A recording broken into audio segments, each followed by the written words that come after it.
이번 시간은 눈 아니라는 글자에 대해서 공부해 보도록 하겠습니다. 이번 시간을 통해서 여러분들은 눈 아니라는 글자가 어떻게 만들어지고 어떠한 뜻을 가지고 사용되는지 정확하게 이해할 수 있으실 겁니다. 그러면 눈 아니라는 글자에 대해서 공부해 보도록 하겠습니다.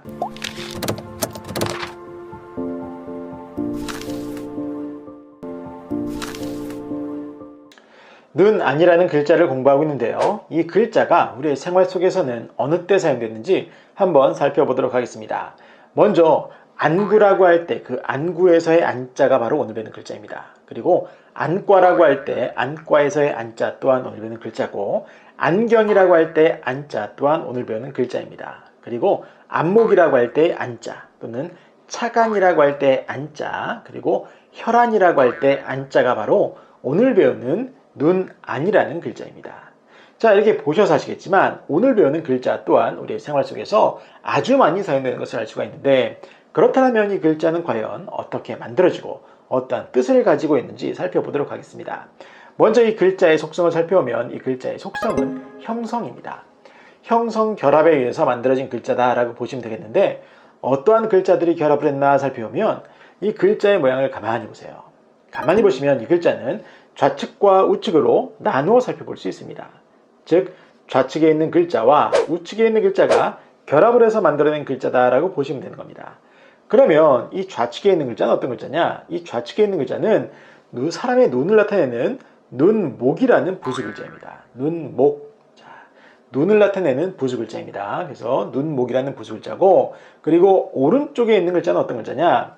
이 오른쪽에 있는 글자는 그치다 간이라는 부수 글자예요. 그치다 간. 자, 그런데 재밌는 것은 이 글자의 음을 한번 보세요. 제가 그치다 간이라고 했으니까 그 음이 간 아니겠습니까? 그런데 돌아와서 오늘 배우는 글자의 음도 한번 보세요. 오늘 배우는 글자는 눈 아니니까 그 음은 안입니다. 그래서 오늘 배우는 글자의 음인 안이라는 음은 어디서 왔냐? 바로 이 오른쪽에 있는 그치다 간에서 왔다라고 보시면 되는 겁니다. 즉 이 글자는 초성, 기역이 이응으로 변하는 특징을 가진 글자다라고 보시면 되겠고, 이러한 이유 때문에 오늘 배우는 글자의 속성을 형성 글자라고 하는 겁니다. 아시겠죠?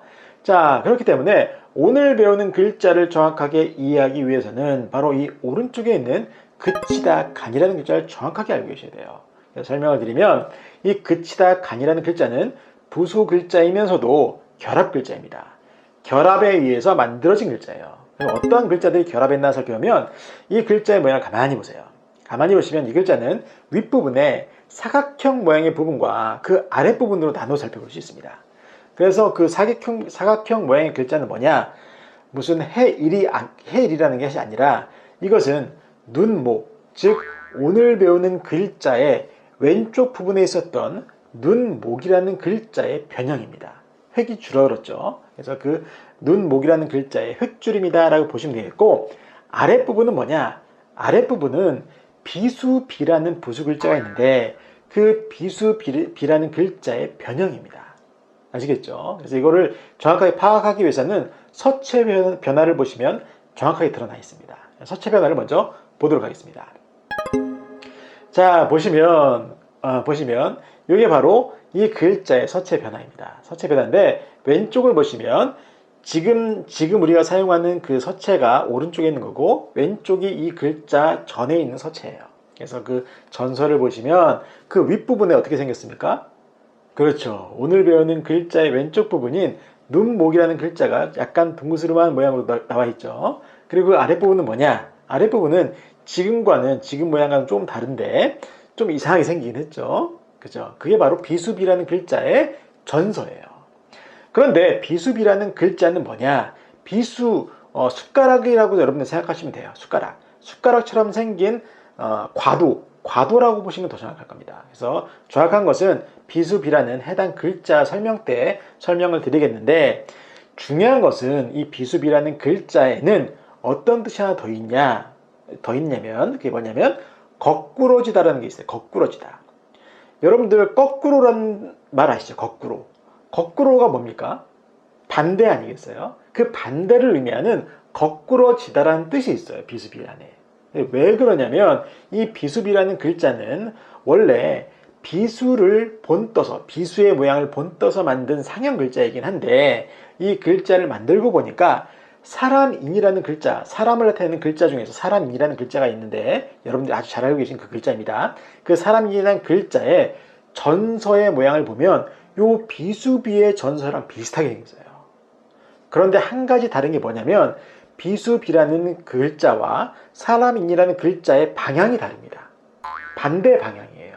그래서 사람이 거꾸러지다라는 뜻이 있는 거예요. 그래서 반대의 뜻이 있는 거꾸러지다라는 뜻이 있는 비수비다라고 여러분들이 생각하시면 되는 겁니다. 자세한 설명은 제가 해당 글자에서 다시 하도록 하겠습니다. 그래서 이 그치다 간이라는 글자는 그럼 뭐냐? 눈과 거꾸로 반대가 결합해서 만들어낸 글자입니다.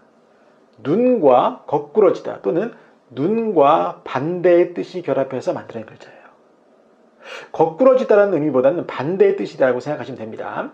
아시겠죠? 그래서 그게 뭐냐? 눈과 반대가 결합해서 그치다 또는 멈추다라는 뜻인 거예요. 이게 무슨 말이냐면 내가 어떠한 일을 굉장히 열심히 집중해서 하고 있었어요. 하고 있다가 하고 있는 중에 어떤 걸 막 하고 있는 중에 나의 시선을 나의 시선을 뭔가 딱 빼앗았어요. 빼앗는 뭔가 그 이벤트가 발생한 겁니다. 그래서 내가 하던 일을 그치고 또는 멈추고 그 나의 시선을 빼앗은 그 어떤 사물이나 뭔가를 보는 거예요. 아시겠죠? 이게 바로 그치다 간이라는 글자의 중심 의미입니다. 아시겠죠? 그래서 이 글자에는 그치다 간이라는 글자에는 어떤 뜻이 있냐? 그치다라는 뜻이 있고 멈추다라는 뜻이 있습니다. 그리고 아주 중요한 뜻이 하나 더 있는데 그게 뭐냐? 눈동자라는 뜻이 있는 거예요. 눈동자. 우리의 시선을 빼앗아서 뭔가를 볼 때 어떤 것을 통해서 봅니까? 그죠? 우리 눈에 있는 눈동자를 통해서 보는 거 아니겠습니까? 바로 그래서 그치다, 멈추다, 눈동자라는 뜻이 있는 글자다라고 보시면 되는 겁니다. 아시겠죠? 그래서 돌아와서 오늘 배우는 그럼 눈 아니라는 글자는 뭐냐? 바로 사람의 눈을 나타내는 눈과 그리고 여기서는 그치다의 뜻이 아니라 어떤 뜻이냐면 눈동자의 뜻이 결합된 거예요. 그래서 눈과 눈동자의 뜻을 가지고 있는 그치다 간이라는 글자가 결합한 겁니다. 그래서 눈 아니라는 글자를 만들어냈다라고 여러분들이 생각하시면 되겠어요. 자, 그럼 뭐겠습니까? 눈과 눈동자가 결합해서 다시 눈이라는 글자를 만들었는데 그 뜻은 당연한 거겠죠. 그죠? 눈이라는 것은 뭐겠습니까? 눈동자와 그 눈동자를 중심으로 한 그 주변이 다 눈 아니겠습니까? 바로 그것을 나타내는 글자다라고 여러분들이 이해하시면 되겠습니다. 그래서 이 글자의 뜻은 눈은 사물을 보는 눈동자와 그리고 눈동자를 둘러싸고 있는 눈꺼풀까지가 눈이다라고 하는 그 뜻이 담긴 글자다라고 보시면 되겠어요. 아시겠죠? 그래서 여러분들이 평소에 거울을 보시면서 거울 속에 비춰진 자신의 눈을 보시면서 와 정말 예쁘게 생긴 눈이구나 라고 여러분들이 생각하시면서 이 눈 아니라는 글자를 연상을 하시면 아주 쉽게 바지가 될 거라 생각이 됩니다. 그래서 이번 시간은 눈 아니라는 글자를 살펴보았고 이번 동영상이 도움이 되셨다면 좋아요와 구독 버튼 그리고 도전 골든벨도 꾹꾹 눌러주시면 감사하겠습니다. 이번 시간도 수고 많으셨습니다.